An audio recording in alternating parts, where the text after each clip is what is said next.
I would also like to continue on the topic of Munich because unexpectedly, like, a piano in the bushes, the topic of, about or concerning Navalny suddenly emerged there. It would seem, yes, why?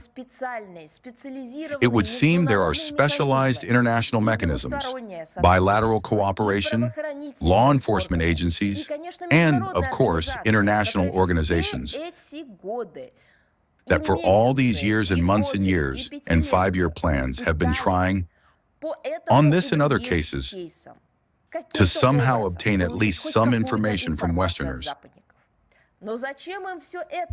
But why do they need all that when they have the microphones of the Munich Security Conference to which they have attached themselves? Of course, I still want to say, we have seen a lot, but the ingenuity and sophistication of the Western authors and organizers of the provocation with the Skripal case and the similar story around Navalny do not cease to amaze. On February 16th, they presented to the judgment of the entire world, not the kind of judgment that operates with facts and chemical formulas. Another anti-Russian lampoon regarding the alleged poisoning of a Russian citizen who was imprisoned in a strict regime colony on charges of fraud and subsequently propaganda of terrorism and extremism. In addition to the insinuations regarding the so-called poisoning with the so-called Novichok, a new accusation was added 2 years after his death, this time of poisoning by the venom of a South American poison dart frog.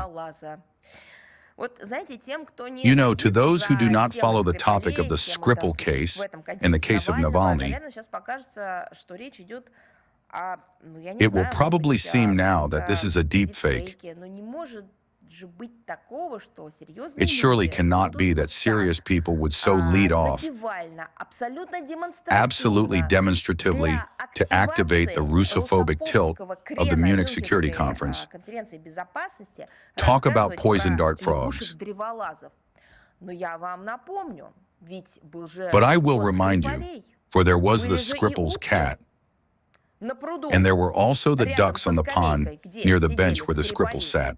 If there was the Skripal's cat and ducks on the pond near the Skripals, why shouldn't poison dart frogs appear? This is all one and the same story. This is the creation of an information agenda with, you could say, bright memes, traps, in order to attract the attention of the man in the street, so that the man in the street has something to latch onto. Chemical formulas, the names of chemical elements. All of this is complicated. Laboratories, syntheses, analyses, the Organization for the Prohibition of Chemical Weapons. All of this is for experts.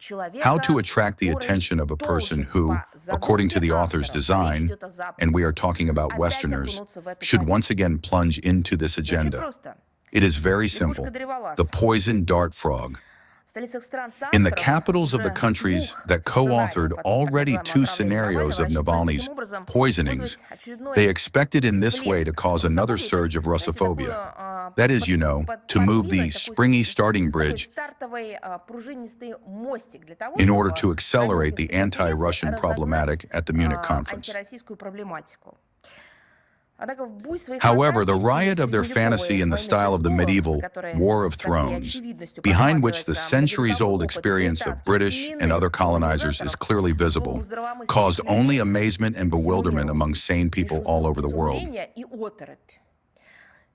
Of course, reasonable explanations for the fruits of the sick imagination of Western opponents are yet to be given.